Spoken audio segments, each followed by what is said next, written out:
सिंगापूरचे जंगल खूप मोठे होते. हिरव्यागार झाडांनी फळांनी भरलेले जंगलात खूप मोठं सरोवर होतं आणि प्राणीही भरपूर होते, पक्षीही भरपूर होते. तर सरोवरात मासे, बेडूक, कासव, बदके, बगळे आणि हंसही राहायला होते. जंगलातल्या प्राण्यांचे, पक्ष्यांचे खूप छान चालले होते. सगळे मिळून मिसळून वागत होते. त्यात नंदन नावाचा राजहंस अतिशय सुंदर आणि देखणा होता. त्याचे पंखही खूप छान होते आणि जसा तो देखणा होता तसाच त्याचे गुणही छान होते. तो मायाळू, प्रेमळ होता. सगळ्याशी प्रेमाने वागायचा, मायेने वागायचा. संकटकाली प्रत्येक पक्षाला, प्राण्याला मदत करायचा. त्यामुळे सगळे प्राणी, पक्षी त्याला खूप मान देत होते, त्याचा सन्मान करत होते. अतिशय चांगला वागायचा तो. आणि सरोवरात त्याने एक आपली स्थान निर्माण केले, तिथे तो बसायचा. तर एकदा काय झालं, जंगलात एक काळे कावळे दादा आले. ते सगळे जंगल फिरले आणि सरोवराच्या काठावर दगडावर येऊन बसले. त्यांनी बघितले सरोवरातले पक्षी किती आहेत, पोहणारे, आकाशात उडणारे, जंगलात प्राणी किती आहे, सगळं बघितलं. ते काय म्हणाले, अरे वा, जंगल खूप छान आहे. जलचर प्राणी भरपूर आहेत, पक्षी भरपूर आहेत, प्राणीही भरपूर आहेत. इथं आपण थांबायला हरकत नाही.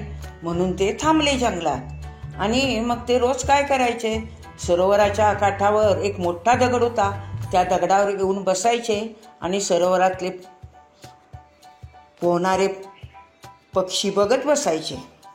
तर त्यांना एकदा दिसलं, हा नंदन नावाचा राजहंस.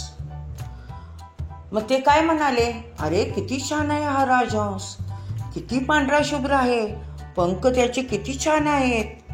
आणि त्यामुळे हे सगळे प्राणी, पक्षी त्याला मान सन्मान देतात, किती मानतात त्याला. मग त्याची जागा जर आपल्याला मिळाली तर काय होईल, काही नाही. त्याची जागा आपल्याला मिळाली पाहिजे, असा दुष्ट हेतू काळे कावळे दादांच्या मनात आला. पण कशी मिळणार, म्हणून त्यांनी एक युक्ती केली. ते काय मनात म्हणाले, आपण ह्या नंदन राजहंसाशी मैत्री करूया. म्हणून ते एक दिवस राजहंसाकडे गेले आणि म्हणाले, अरे मित्रा, किती तू हुशार आहेस, दिसाय सुंदर आहेस, प्रामाणिक आहेस, सगळ्या पक्ष्यांना, प्राण्यांना मदत करतोस, मला तुझा स्वभाव खूप आवडतो, माझ्याशी मैत्री करशील का. नंदन राजहंस गर्विष्ठ नव्हता. त्यामुळे तो काय म्हणाला, अरे मित्रा, त्यात काय एवढेसे, करीन मी तुझ्याशी मैत्री. आजपासून तू आणि मी दोघे मित्र, इतर मित्राप्रमाणे. ठीक आहे, कावळेदादा म्हणाले. मग कावळेदादांना आपला दुष्ट हेतू साध्य करायचा होता. मग ते रोज नंदन राजहंसाविषयी जायचे, बोलायचे, बसायचे. राजहंस जसा वागतोय तसे वागायला बघायचे. मग एकदा काय होतं, जंगलात पाऊस पडत नाही, दुष्काळ पडतो. झाडे जंगलातली वाळून जातात, फळे लागेनाशी होतात, गवत वाळून जाते, सरोवरातले पाणीही आटाय सुरुवात झाली. मग नंदन राजहंसाला कोडं पडलं, अरे जंगलातले प्राणी काय पाणी पिणार, फळे खायला नाहीत, पाणी नाही प्यायला, त्यांचे हाल होणार. याचे नंदनला खूप वाईट वाटले. नंदन राजहंस काळजी करू लागला, ह्याला उपाय काय करायचा नंदनला समजेना. मग त्यावेळेला नेमके काळे कावळे दादा तिथे गेले आणि म्हणाले, अरे नंदन, बघ की जंगलात आपल्या परिस्थिती कशी झाली आहे. खायला फळे नाहीत, काही नाही, गवत नाही, प्यायला पाणी नाही, कसं होणार प्राण्यांचं, पक्ष्यांचं. असं म्हटलं. नंदन राजहंस काय म्हणाला, अरे होय कावळे दादा, मी तेच म्हणतोय. खायला फळे नाही, दुसरं काही नाही, प्यायला पाणी सुद्धा नाही, कसं होणार प्राण्यांचं, पक्ष्यांचं. मलाही चिंता लागून राहिली, काय करावं बरं. मग काळे कावळे दादा म्हणाले, मी एक युक्ती सांगतो, ऐकणार का. नंदन राजहंस काय म्हणाला, सांग. मग काळे कावळे दादा काय म्हणाले, थोडे दिवस मी हा जंगलचा आणि सरोवरातला कारभार बघतो. तू थोडे दिवस विश्रांती घे. ठीक आहे. नंदन राजहंस काय म्हणाला, ठीक आहे, तू बघीच सरोवरातलं, जंगलातलं, सगळ्या प्राण्यांचं सगळं बघ, मी विश्रांती घेतो. असे म्हणून नंदन राजहंस आपल्या विश्रांतीच्या ठिकाणी निघून गेला. मग कावळे दादानी काय केलं? सरोवरात पाणी प्यायला प्राणी आले, पक्षी आले की कावळे दादा सांगायचे, अरे मित्रांनो, भरपूर पाणी आहे, भरपूर पाणी प्या, पाण्याची चिंता करू नका आणि पाण्यात काही काटकसर करू नका. असं म्हटल्यावर प्राणी भरपूर पाणी प्यायचे, पक्षी भरपूर प्यायचे. आणि कावळे दादा काय म्हणायचे, एकदा आंघोळ करताय ना, 3-3 वेळेला आंघोळ करा, भरपूर पाणी वापरा. असं केल्यावर सगळे प्राणी सारखी आंघोळ करायला लागले, पाण्याचा कसा पण वापर करायला लागले. त्यामुळे सरोवरातले पाणी तर अतिशय थोडं शिल्लक उरलं. परिस्थिती आणखी बिकट झाली. आता काय करावे कळेना. मग ही गोष्ट नंदन राजहंसाला कळली. मग नंदन राजहंस आला आणि कावळे दादांना म्हणाला, अरे कावळे दादा, सरोवरातलं तर पाणी सगळं आटलंय, आता काय करायचं? मग कावळे दादा काय म्हणाले, नंदन, इथून जवळच एक दुसरं सरोवर आहे, तिथं आपण सगळ्या प्राण्यांना, पक्ष्यांना घेऊन जाऊया का? तेव्हा नंदन राजहंस काय म्हणाला, नको रे, दुसऱ्या जंगलात नको, तिथंही तीच स्थिती असणार, तिथं तर जाऊन काय करणार, नको आहे, इथंच थांबूया. पण आता तू कारभार माझ्याकडे दे, मी प्राण्यांना, पक्ष्यांना हँडल करतो. ठीक आहे, कावळे दादा म्हणाले. मग नंदनने काय केले, सगळे प्राणी, पक्षी सरोवरात पाणी प्यायला आले की त्यांना नंदन राजहंस काय म्हणायचा, अरे मित्रांनो, पाणी जपून वापरा, आंघोळ करू नका.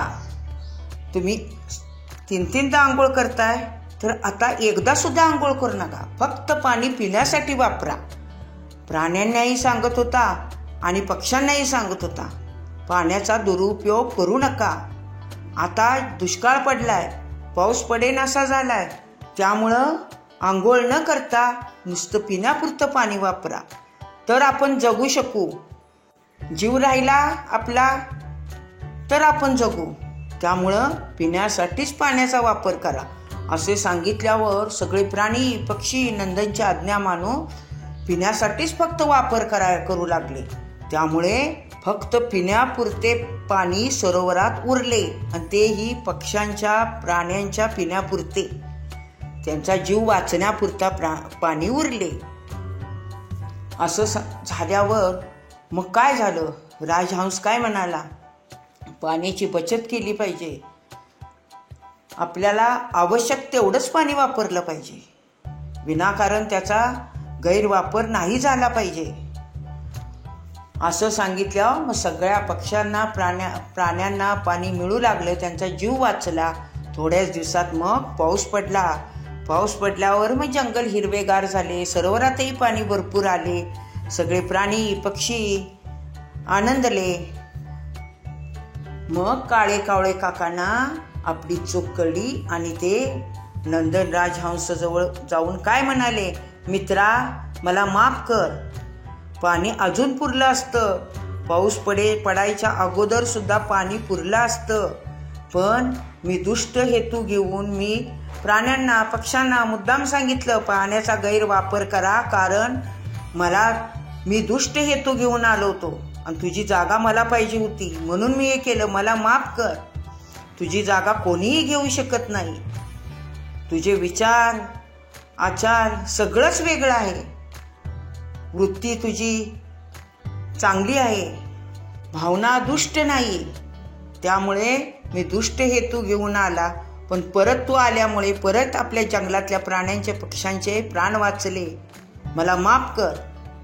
मग नंदन राजहंस काय म्हणाला, अरे मित्रा, जाऊ दे, तुझी चूक तुला कळली का नाही, ह्यातच सगळे तुला माफी आली, माफीची काही गरज नाही, पण इथून पुढे दुष्ट हेतू धरून कुठलंही काम करू नको आणि पाण्याची, अन्नाची, कोणत्याही गोष्टीची किंमत कळू दे, समजलं का?